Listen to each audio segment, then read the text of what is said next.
Hello po, welcome po sa aking channel mga ka-provider dito sa aking channel na Buhay Pinoy Expat and Ibiza naman or in dati Madrid, Barcelona, no? Sana tayo nakarating Guadalajara. So, itong vlog na ito ngayon ay update po ng construction ng villa dito sa Ibiza, sa villa ng boss ko. So, i-update ko kayo, papakita ko, ituturo ko kayo, meron ng mga pagbabago na nangyari. So, ito yung likod nung accommodation. Ito po, likod. Ito yung accommodation ko. Dito, yung isa yung dito sa kabila. So, aayusin na yata nila tong likod ko. Lalagyan na siguro nila ito ng lupa dito. Cover kasi ito na hindi makita dun sa pamilya. So ito, update po ito kayo pakita ko. Tsaka sa pamilya ko nanonood lagi dito sa vlog ko, dito lang nila ako na napanood kung ano nangyayari sa buhay natin. Kaya ginagawa ko din to. Sa Facebook kasi hindi tayo active. Dito tayo active sa YouTube. So lahat dito malalaman nyo ng mga nangyayari sa buhay ko, nangyayari sa akin dito bilang isang manggagawa. So ito po yung yan, ayun yung bila, ayun po, ito lupa, ito yung mga linya ng kuryente na install na.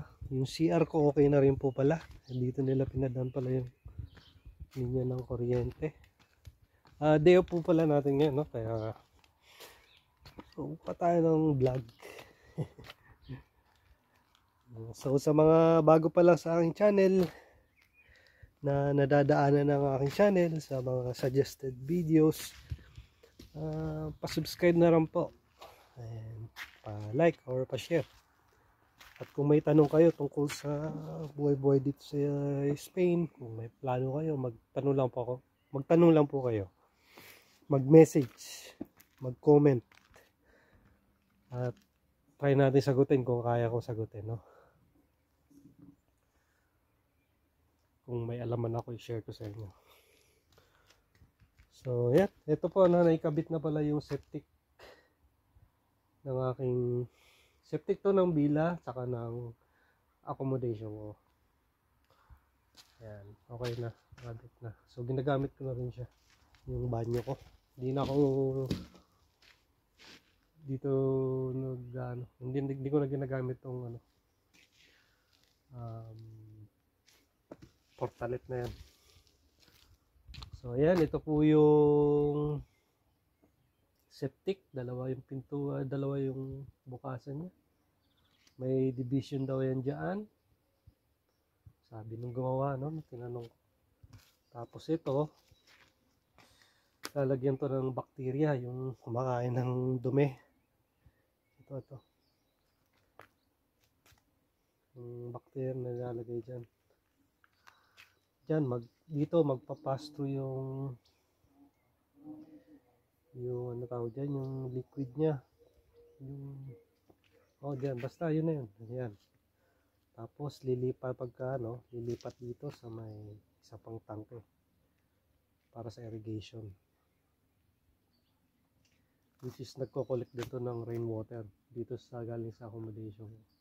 At baka doon din yata sa villa. Hindi, meron pala sa villa, meron isang malaking tangke doon ng semento naman. Sinlaki siguro ng pool na yan. Hindi, basta malaking tangke ng rainwater. Dati pa, luma. So yung container din po nailipat na doon nila. Ayun. Magiging yun, stock room ng mga gamit na hindi na magagamit sa villa. Yung boss ko, yun daw. Or kung ano man, lagayan ng linen, kung ano man na pwedeng ilagay dyan.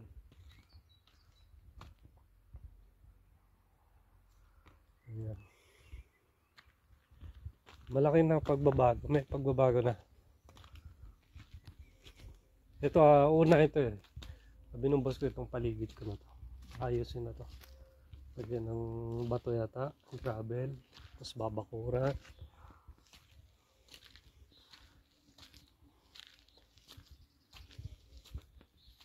So ayan, yun yung aking service.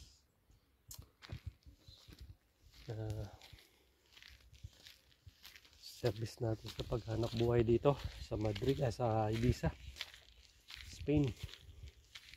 Medyo po maputik. Ayan, kasi umulan. Pero maganda kasi hindi na siya maalikabok. Nabawasan. Umulan.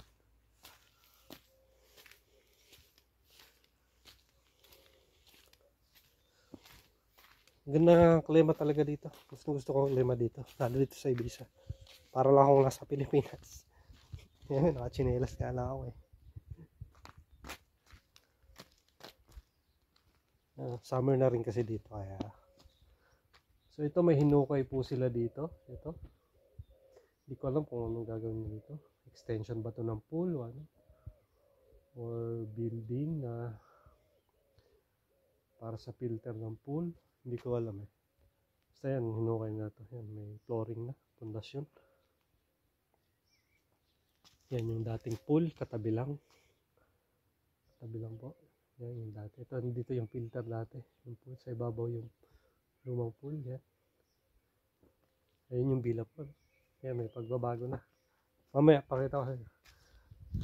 Tapos, itong inaapakan ko, ito yung sinasabi ko sa inyo, malaking ng tangke ng tubig. Ng rainwater collector ito. Laki na ito. Puno yan. So yan. Itong lupa na to yung galing dyan sa may pinaghukayan. Dito. Ito po naman yung mga hollow blocks. Yan. Pagkalaki-laki yung mga hollow blocks. Quality. Paganda ng hollow blocks nito. Tapos ito, ano ba to? Hindi ko alam. Yung usual dito sa Spain, ganito. Ano ba tawag dito? Google na lang natin. Ayan. Ayan, ito. Dami. Hindi ko alam sa ano pala to? Ang banda ito nilalagay. Nakita ko na ito nilagay. So, basta yan. Gagamitin nila yan. Yan. So, ito po yung bila. Pakita ko sa inyo. Yan. Wala na. Kung natatanda nyo sa last video ko, nandiyan pa yung nangangalay yung kamay ko kaya gumaganon ako. Sa last video ko, nandiyan pa yung puting building na luma. Yung dati. Tinibag na nila. So, yan na pong development niya. Nawala na yung building na luma. Totally tinibag pala lahat. Talagang may tinira doon na flooring na kaunti sa taas. Doon yun yung may na yan. Doon may flooring doon na luma. Yun lang na gamit. Halos lahat pala wala rin tinira. So ayun, makikita nyo na yung ng bila, no? Magiging forma. Ayan.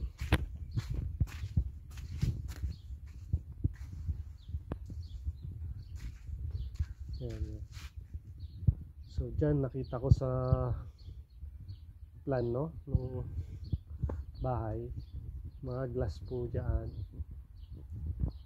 Malaki, basta malaki siya.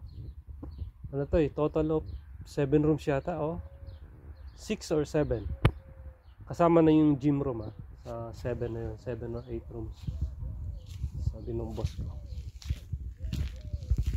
Medyo malaki-laki, pero sa hotel nga, naglilinis nga tayo ng mga 15 rooms, 20, 25 rooms. Masama-sama, walang tao, walang staff, may mga absent, ibigyan ka ng report, 30 rooms. Ganun po. So, yung mga naka-experience sa hotel, no, na mga housekeeping, room attendant. Ganun ang labanan, no. Alam yan ng mga naka-experience yan. Napakahirap ng trabaho na yan. Kasi ano yan, time pressure yan. Check-in, check-out. Mahirap magtrabaho sa hotel. Pero pagka sanay ka galing kang hotel, ano ka, ayos yan.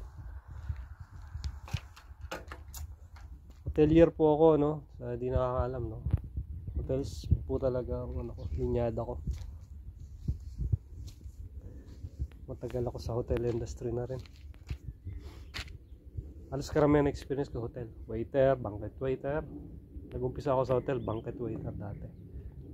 Tagal na, 2007. Sa Manila Hotel. Nakakilala siguro sa akin, no? Manila Hotel. Manila Hotel tayo dati. Nag-banquet waiter tayo doon. As yun, experience. Nag-try, nag-ibang bansa. Year 2010. Nagpunta tayo ng Abu Dhabi. Hindi naman hotel, napuntahan ko doon. Theme park. Pero isa sa pinakamagandang theme park sa buong mundo.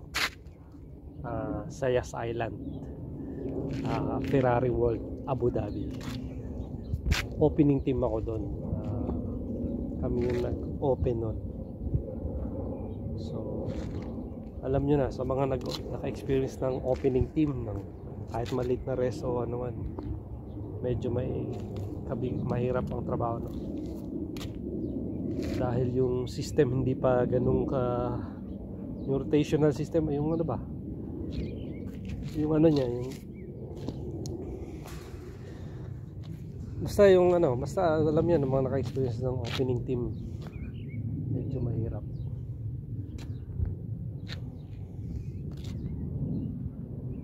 Yun, basta first time ko mag-abroad 2010. So ano na ngayon, 2024 na. Medyo matagal-tagal na rin.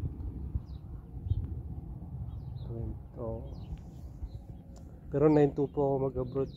Mga 4 years siguro. Sa di nakakalam, no? Na ano tayo, na operahan tayo sa Gallstone. So ayun. Ano yun, nung naka-experience din po pala ako mag cruise ship bago ako na-operahan sa gallbladder, no? Tinanggal yung ating gallstone. Ay, yung gallbladder na mismo, tsaka yung gallstone, isa na yun. Kasi namagana siya. Medyo delikado na rin yun, kasi namaga yung gallbladder, dumikit sa bituka.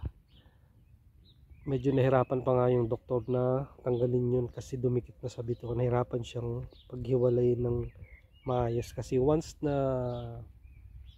nag-leak yung bladder na yun, mako-contaminate yung internal organs. Mas mahirap.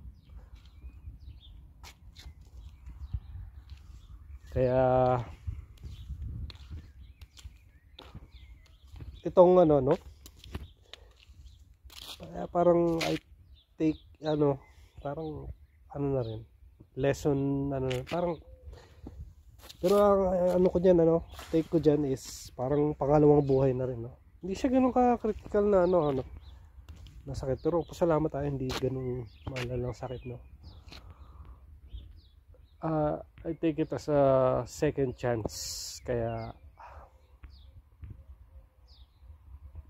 ayun, pinipilit nating maging maayos na yung ating takbo ng buhay.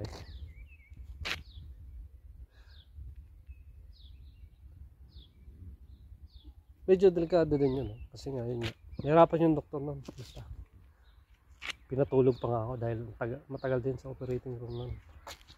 So yun, medyo segue tayo sa kung saan. Ayan, ito yung Mediterranean. Ganun pa rin po.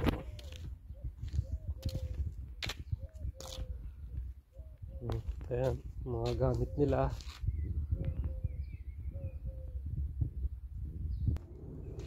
So, ito na po, no?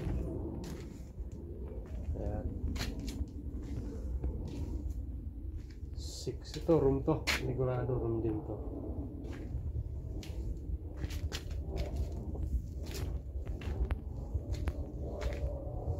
Ito, sigurado room din to.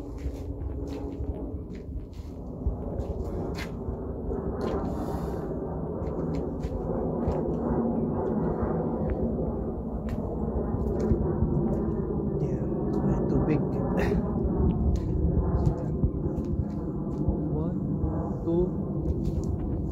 3. Ito yung gym room. 4 na to na room sa baba. Sabi nung boss ko 7 or 8 daw to na room, kasama yung gym room. 7 or 8 rooms, 6 or 7, 8, basta ganun. Hindi bababa sa 6, kasama yung gym room.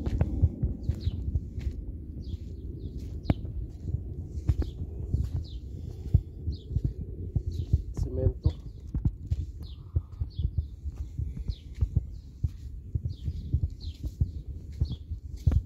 Ikutan natin sa taas. Kung natatandaan nyo po ano yung diniligan ko, binasa ko pala na flooring. Ito na yun. Yan. Ayan, saka yung sa iba, may babaw na yan, may bakal na yan. Yan. Ito, may ano na, oh, pader na dyan. Nagpo-forma na rin sila para sa flooring sa taas. Ayan, may dilaw.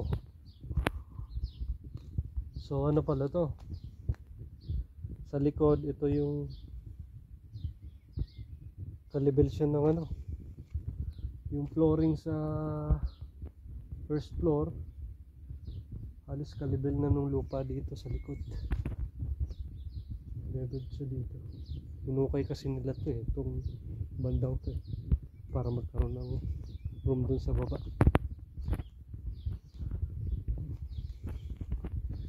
Ayan, so mabilis po ang construction. Malamang dito yung hagdan. Ito meron dito pwede.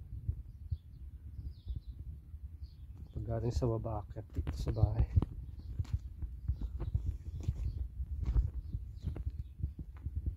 Dito ako nakakita dati ng maliit na ahas. Ganyan. Sa paso ng halaman. Nasa loob siya. Pag dilig ko, biglang lumabas.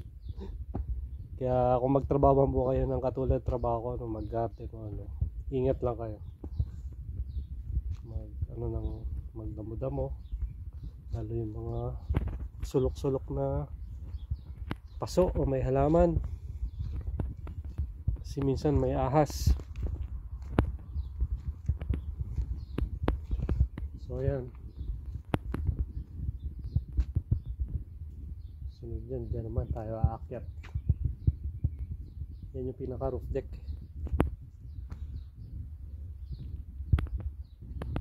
Kita ko pala sa inyo yung yung mga ibang villa dito. Ito nasa likod to ng villa na binabantayan ko. Itong construction na to.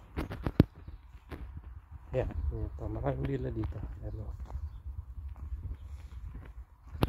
dali. Ayan.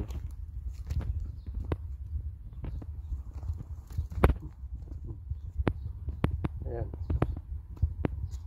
Sa may likod to, ayan. Malaki din. Ilang floor yan. Hindi bababa ito sa 6 rooms. Tingin ko. Malaki to. Ayun pa, ano pa. Hanggang doon. May child play area pa. May karamihan mga bahay dito. Isang may-ari niya karamihan. Mga taga-ibang bansa lang din. Mga hindi Espanyol, no? Iba German or ibang nationality. Mga negosyante na bumibili ng lupa dito tapos pinapatayan. Ito yung tatakpan yung construction na bila ko. ng bila ng boss ko. Yan. Ito, para makita nyo ng malapitan, no? Ayan. Yan yung bila na kapitbahay ko dito. May naglilinis din dyan. Lalaki. Nagbo-blow yan. Linis nga ng paligid niya. Nagbo-blower siya ng mga dahon. Yun, may lemon, no? Malaki ito. Balik na tayo dito sa Bila construction site. Ayan tayo dito sa kapitbahay na Bila sa likod. Puti na yun. So, medyo maambon na, no? Tuloy natin to, tapusin. Makita nyo. Ayan. Dito tayo sa roof, sa ano, first floor. Yung binuhusan nila kahapon yata.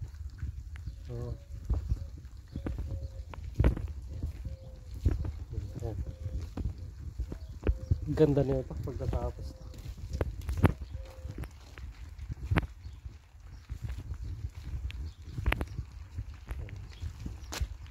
Ito room pa to.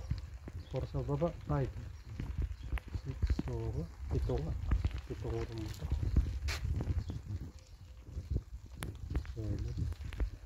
Tama na yung ano, gym room. Ito dito, sala niya malamang. Yung kusina yun malamang. Yan. Sala. Tapos ito, glass to. Tapos doon, nakapronta sa ano, dagat. Ang ganda ng sunset po dito. Pag nakita nyo personal, napakaganda. Yan po yung Calatarida po. Yan, Calatarida yung area na yan. Maraming mga hotels dyan. Ganyan ang tawag dito sa mga lugar dito. Calatarida, Calahontal, Playa de Bosa, kung ano, Cala de Hort.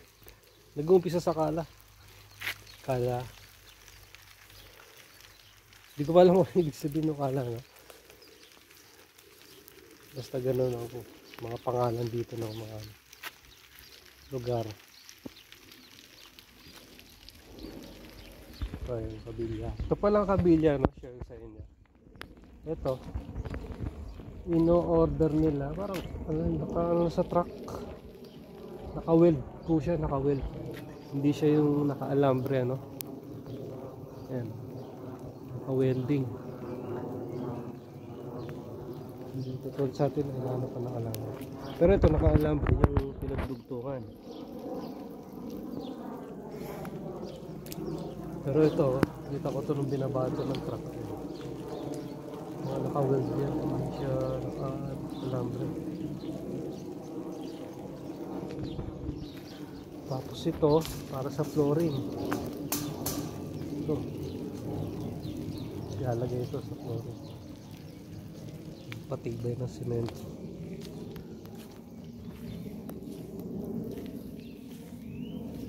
Patibay ng flooring.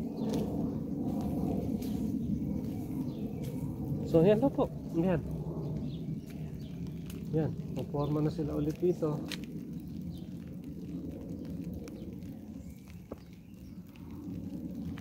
Sa ano, roof deck. Tapos yung bila na yun sa likod. Yan, yung bila din yun. Na hindi pwedeng matakpan. Kaya nagukay sila dito eh. Para makaano sila. Para hindi matakpan yun.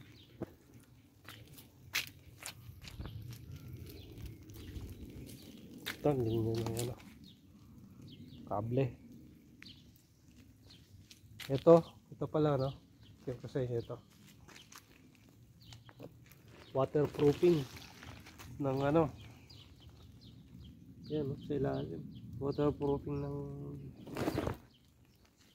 ano, gilid, mga paligid ng bahay. Yan, katulad nun.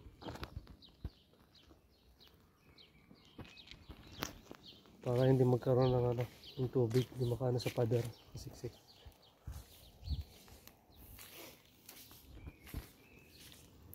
Hindi yan, hanggang ano yan, paligid ng bahay yan, sa likod. hanggang tagiliran, naka waterproofing. Kasi nga mabaano dito lupa, tinambakan. Naka waterproofing po yan.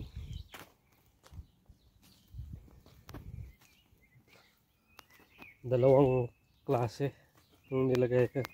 Una niyan, may ano pa yan, may nilagay silang itim na pintura, waterproofing, bago nila to nilagay itong dalawang to. May inayos pa, pinimishing yung likod, may nilagay pang parang pati bago pininturahan ng itim, tapos dinoblehan pa nito for waterproofing. Yan, dalawang klase bukod dun sa finishing saka yung mga pintura saka yung pati. Yan, ginawa. Yan. Ito. Makapal siya, oh. Matigas pati. Hindi siya basta mabubulok. Plastic. Matagal siya. Maano kung masira, matagal panahon.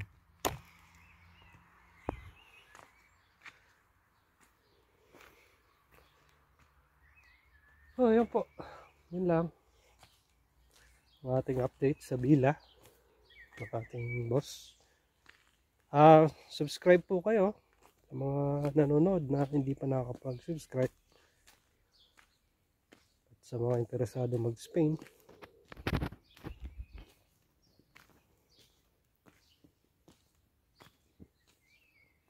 Sa Spain po, ano, mayroon tayong pribilehiyo dito na dahil dati tayong colony ng Spain, sinakop tayo. Once na pumunta ka dito undocumented, binibigyan na tayo ng pribilehiyo na mag-stay ka na ng 3 years, pwede ka na mag-process maging legal dito. Parang sa kabayaran nila yun sa pananakop nila sa atin noon. Hindi lang Pilipinas, maraming bansang binigyan nila ng ganun. Yung mga naging colony din nila dati, yung South America. Yan, karamihan dyan, marami dito South Americans. Yung iba nag-a-apply ng ano tawag dyan, yung nagamit ng mga South American dito, yung refugee. Kaya nagiging legal din sila dito. Takbuhan po to Spain na to ng mga Pilipino na naka-tourist visa sa ibang countries, Denmark, Netherlands, or saan man. Kung saan man, ano. Tapos may expire na yung visa nila, bago pa yung mag-expire, tumatawid sila sa Spain. Dito sila nagbabaka sakali. At saka dito, alam kasi nila dito na nagpapapil dito. Kasi may kasama ako sa kwarto din, galing Denmark naman yung isa kong lalaki, si Marlon. Marami dito, ano, yung au pair, alam niyo yung au pair na yan, AU pair, P-A-I-R. Yan, marami din ginagamit din yan, nakakaramihan mga Pilipino sa atin. Pero alam ko may age limit yan. Kailangan below 30 yata years old or 32. Makapag-apply ka ng au pair sa Germany or sa Denmark or sa Belgium, makahanap kayo ng au pair. Parang ano yan eh, basta i-sponsoran ka ng isang pamilya, mag-i-stay ka doon. Tapos ang bibigyan ka rin yata ng allowance, gano'n, konti, hindi sahod allowance lang. Tapos libre ang pagtira mo, pagkain. Pero pagka may mga Pilipino nakatrabaho, ganyan ginawa nila, au pair. So sa mga Pilipino na below 30 years old pa lang, bago pa kayo mag-30 o ano, makahanap kayo ng au pair na sa ibang country, sa Denmark o saan man. Yan, ganyan discount na ibang Pilipino din dito. Yung iba naman na may pera, nagtuturist, pero magastos siya. Pero dahil po ang Europe ay open din ngayon, no? Hindi lang Spain, di talaga eh. Napakahirap pumasok dito kung wala kang kapamilya. Pero dahil open na nga po ng Europe, madali na rin pumunta dito sa Spain. Tulad, nag-open kasi yung ibang EU country, tulad ng Croatia, Malta, Hungary, Poland, Czech Republic, Romania. Nag-hire sila sa Pilipinas, no? So maraming gumagawang Pilipino, ginagawa, nag-a-apply dyan. Tapos ang gagawin nila, yung iba nga hindi na nagtatrabaho doon sa pupuntahan nilang bansa, no? Sa Europe. Ginagawa nila, lalo kung may kamag-anak sila dito sa Spain. May connecting flight na rin dito. Maraming ganon, Pilipino gumagawang ganon. Hindi na nagtrabaho doon sa dapat nilang pupunta bansa. So ano yan, ano? Yung may nag-comment, last comment sa akin na hindi tama yung gano'n na. Mali nga naman yun. Nakaka-apekto din sa kababayan natin na mga legal na OFW, no? Kasi ako, TNT lang din ako dito. So, apektado rin doon. May ano siya, may consequence din. Pero hindi naman natin masisi, no? Isa kasi, no? Hindi tayo mabigyan din ng magandang pagkakataon sa bansang pinanggalingan natin. Tsaka hindi lang din naman ako yung illegal immigrant dito. Hindi lang naman Pilipino ang mga illegal immigrants. Napakarami. Iba't ibang lahi. Galing sa mga poorer countries. Third world.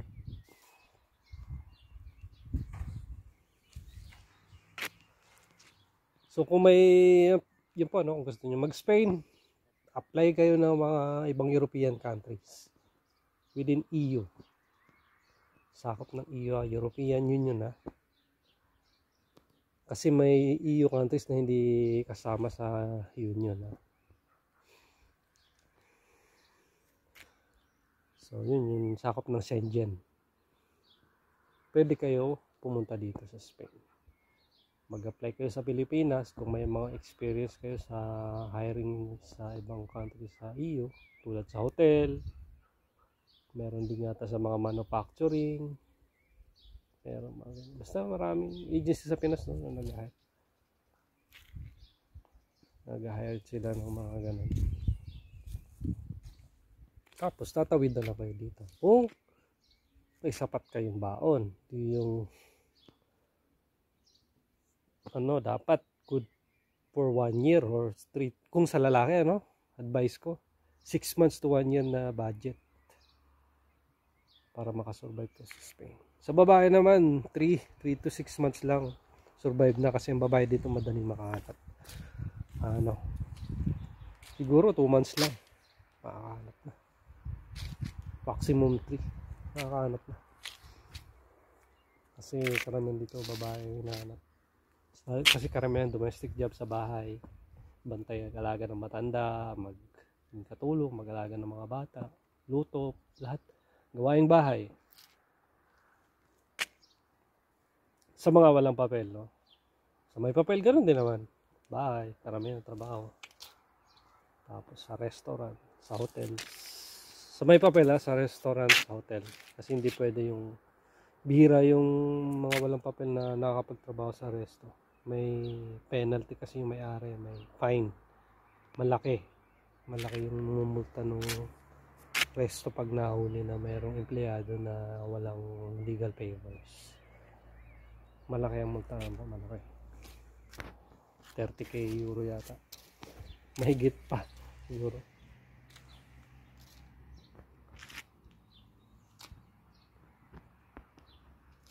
So yun, konting mga tips sa kalakaran dito sa Espanya.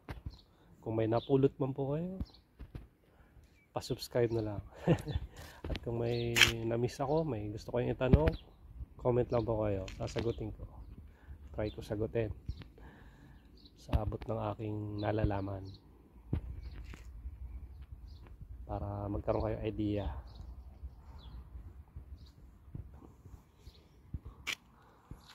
So, yun, hanggang dito na lang po, no.